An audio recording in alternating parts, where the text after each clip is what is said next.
Howdy folks, I am over the moon. I've been waiting for nearly a decade to find out what Ken Levine has been working on since wrapping up development on Bioshock Infinite, Burial at Sea, Episode 2, back in 2014. I even wore my special Shock Jockey shirt to watch the Game Awards, kind of in anticipation of this reveal, just hoping it would happen. But finally, we have it. Our first look at Judas, the first title from Ken Levine's studio, Ghost Story Games. Of course, the comparisons to Bioshock are inevitable, but there are actually a lot of comparable details that you probably missed on first viewing. So let's break down this trailer in extreme detail and see what we can learn about the world and gameplay of Judas. I'm Kanaju, world's #1 Bioshock fan, TM, and this is my Judas announcement trailer breakdown.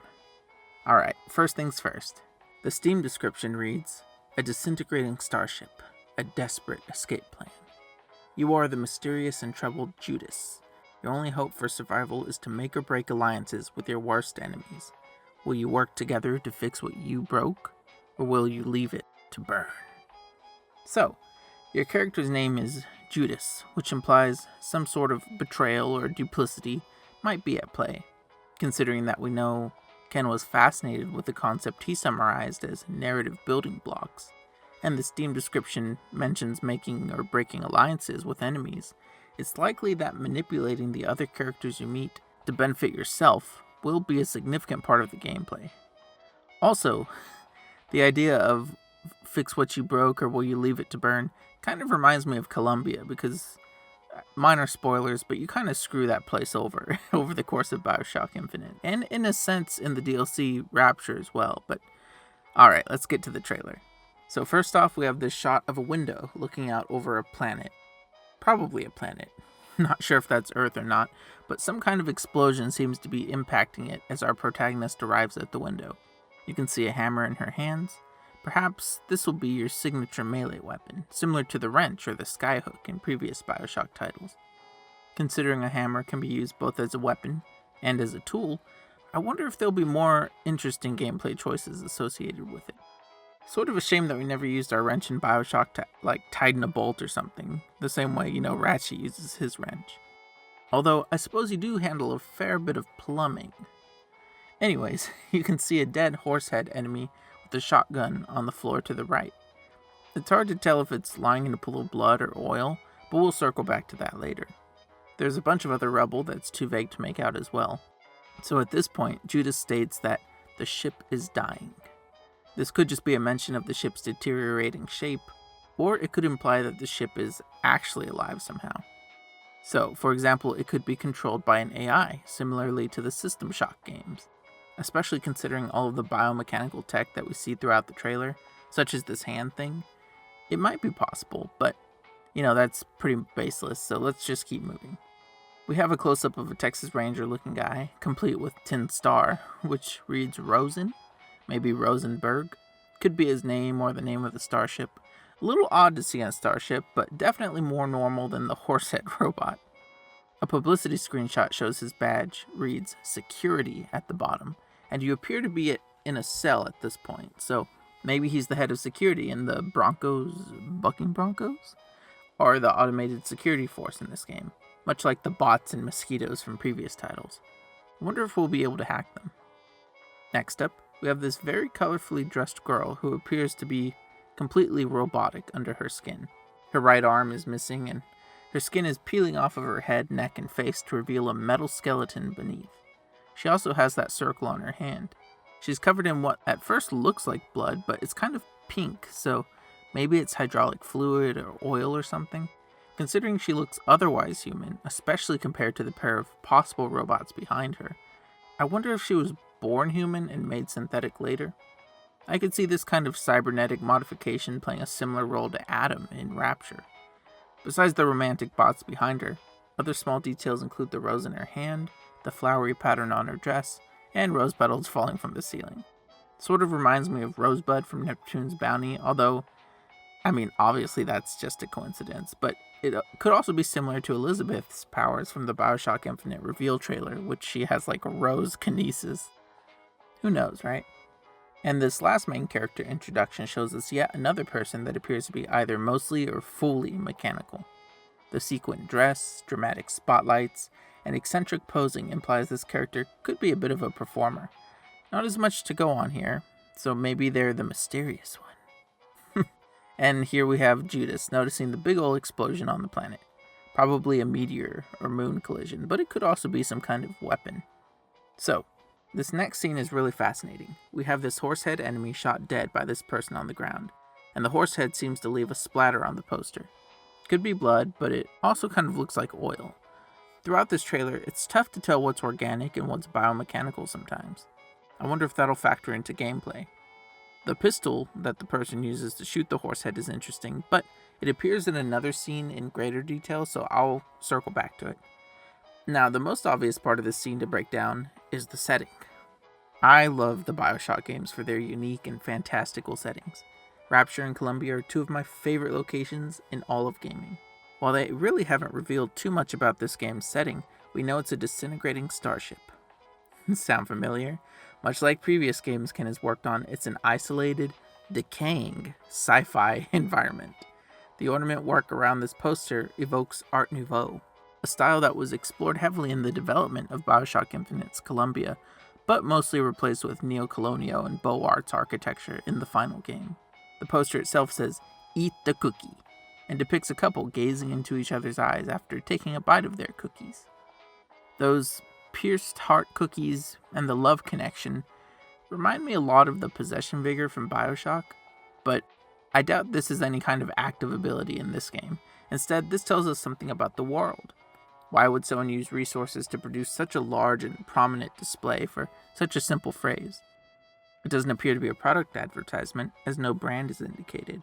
So perhaps it's similar to the joy pills from We Happy Few, and eating these cookies is required for some nefarious reason. Who knows? Either way, those cookies look good. Also, cut off at the top of the screen, we can see the bottom of a crest that reads, "We carry the flame."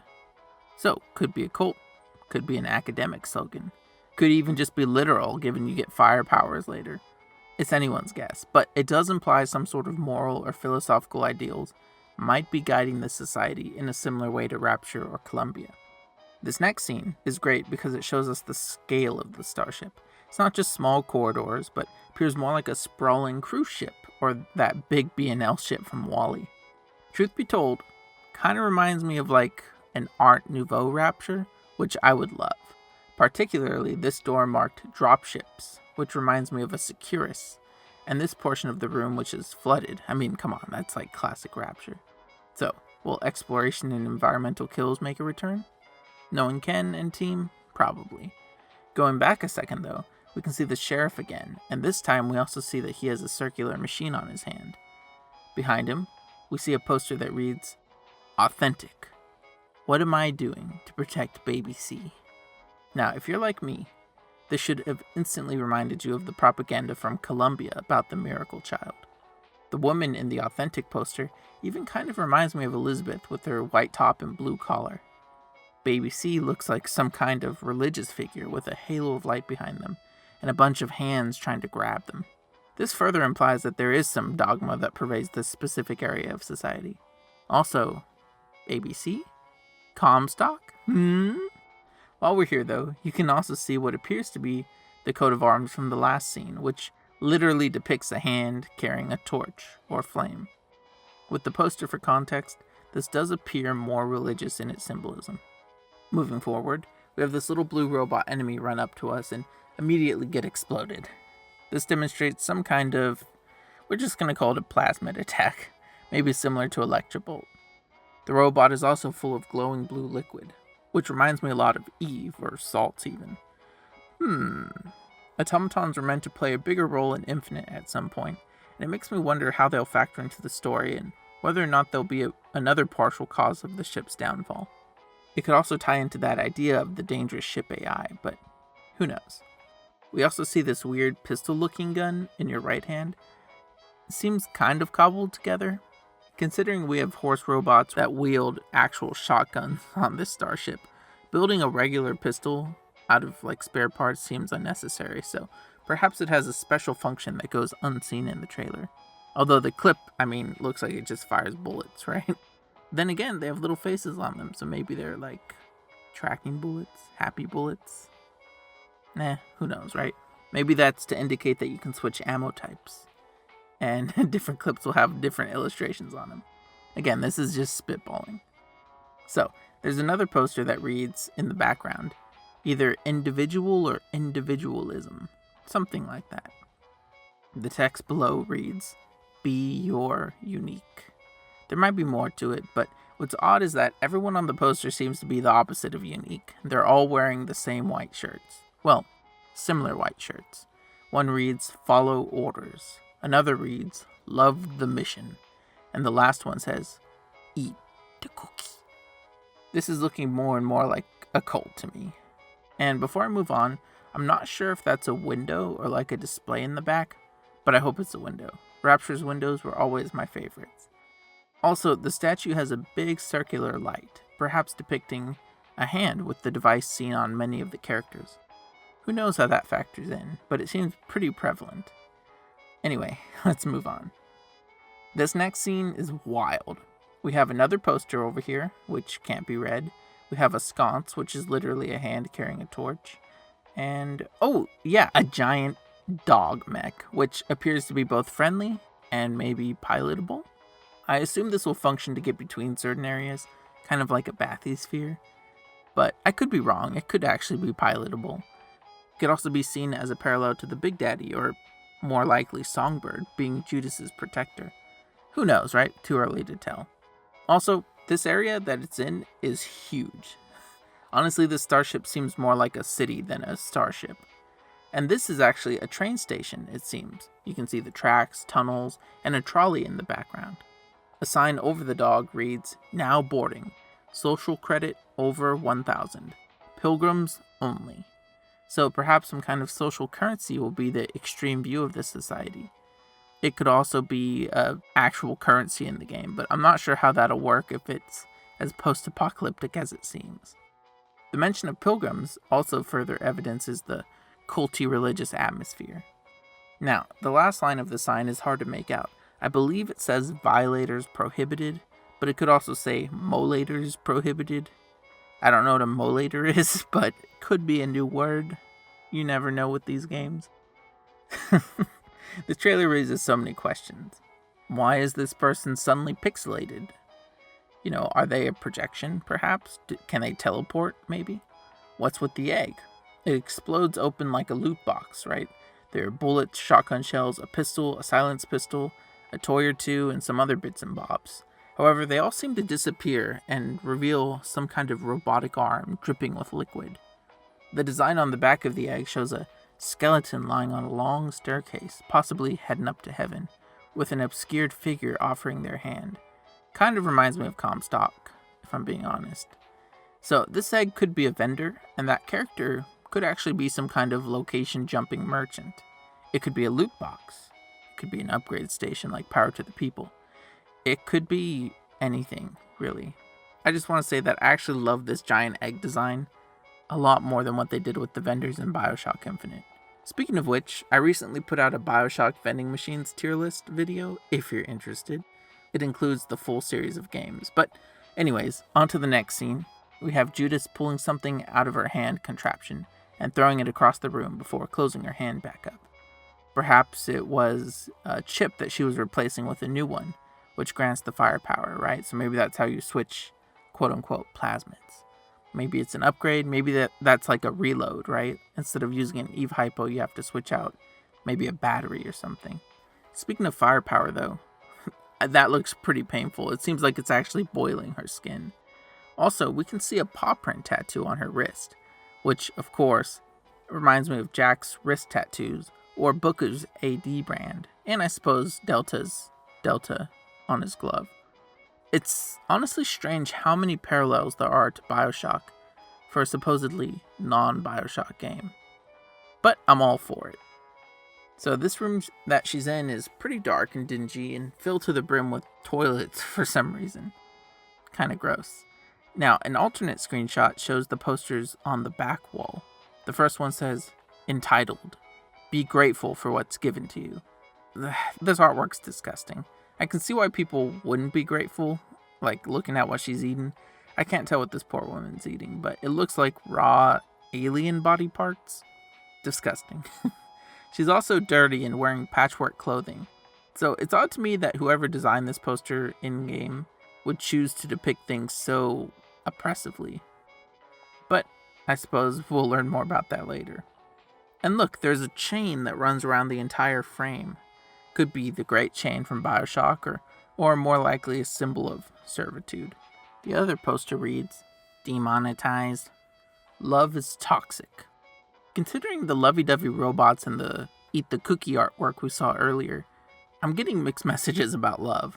So either different parts of this ship abide by different rules, like maybe there's different societies that you're moving between, or the upper classes of the society impose hypocritical rules upon the lower classes, since this looks like a lower class kind of area. Probably the latter, but either way, this new setting is shaping up to be pretty interesting. Alright, so here we have a dead guy floating out in space. He also has a circle on his hand, and another dead guy in a ship with a circle on his hand too. The surface of this supposed planet seems to be covered in liquid. Maybe?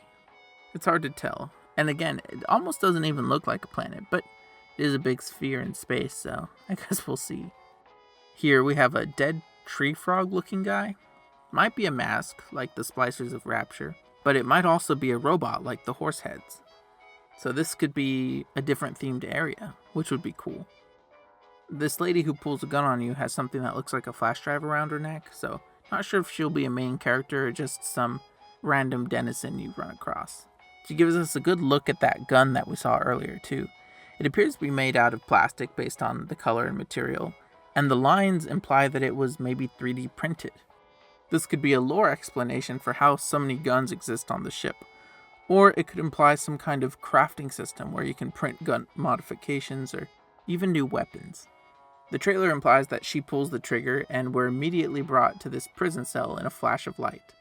This could just be some unrelated other scene that they stitched together to imply that you got shot, but it could also be our first look at the respawning mechanic in this game. It looks like you're in a cell, right? But outside the cell is so brightly illuminated that it completely obscures this figure's silhouette. And it reminds me a lot of Booker's office in Bioshock Infinite, how when you die you would respawn in the office and then head out the door and you're back in the game. But it could also just be a regular jail cell. Also, check out all the cookies on the floor. Yuck. Alright, so we have so much to unravel in this next scene. We have that cyber girl seemingly hacking a turret. We have a new crossbow weapon, a dead horseman. Of course, horseman. That's probably better than horsehead. That makes sense. An enemy horseman, and then a big sign for a butcher in the background.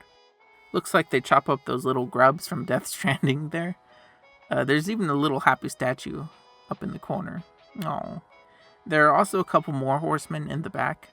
Considering it's the pink-haired character that hacks the turret and not you, I wonder if certain gameplay opportunities will be locked behind certain companions, which will make every playthrough completely different. So just like how you could have Elizabeth, call in a tear or something. If you have this person as a companion, maybe you can have her hack a turret or hack a bot. And maybe if you have another companion, they can do something else. I mean, that would build pretty good replayability, because I think Ken said he didn't want this game to be super duper long, but the kind of game you could replay multiple times and have completely different experiences. So I could see that happening. And this last scene shows Judas preparing for impact as this meteor flies towards the ship. The interesting part, though, is actually the voiceover. Take a listen. People say I have this coming. And you know what? They're right. Sound familiar?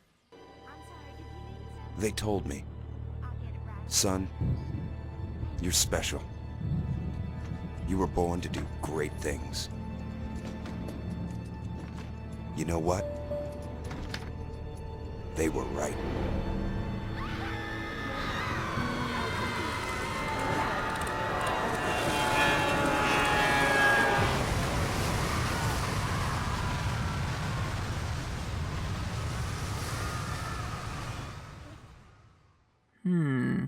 Very Bioshockian. And then after the logo, we have the hammer break through the screen at the end. Again, perhaps the hammer is the new signature melee weapon. And then we have fix what you broke at the end. I don't know what Judas broke, be it the ship, the society, or reality itself, kind of like Elizabeth, but it's up to us to fix it, I suppose. Also, on the key art at the end, we have this yellow light that sort of reminds me of a Big Daddy. It's odd that they would make it so prominent in this artwork, considering I can't tell what it is, but it was also flickering at the beginning of the trailer. But again, without knowing what it was, I didn't bring attention to it. Compels me, though. Anyways, that'll be my detailed breakdown of the Judas announcement trailer. I'm a lifelong Bioshock fan, and while this isn't technically a Bioshock game, it looks like it could be another spiritual successor. It has a lot of parallels. You have the tattoo on the wrist, you have the signature melee weapon, you have the plasmids in your left arm, you saw the Baby C propaganda. This stuff looks a bit like Rapture, looks a bit like Columbia. You know, you have an isolated, decaying sci-fi environment. I mean, it's got all the ingredients, everything but a lighthouse, I suppose. But I suppose we'll see. The game is called Judas, so Ken might pull one over on us. You never know. But if you enjoyed my breakdown, please consider leaving a like. These videos take an unrealistic amount of time and effort to make, and every like helps make them successful. Also, if you love deep dive content like this, I have a whole channel of the stuff. And if Bioshock is your jam particularly, I recently did a vending machine tier list video, covering all the vending machines in the series. And I have another video planned for next week, which was originally going to go out sooner, but I delayed it in favor of this one. So subscribe if you don't want to miss out. I really appreciate the support. Thanks for watching, and I'll see you in the next video. Bye!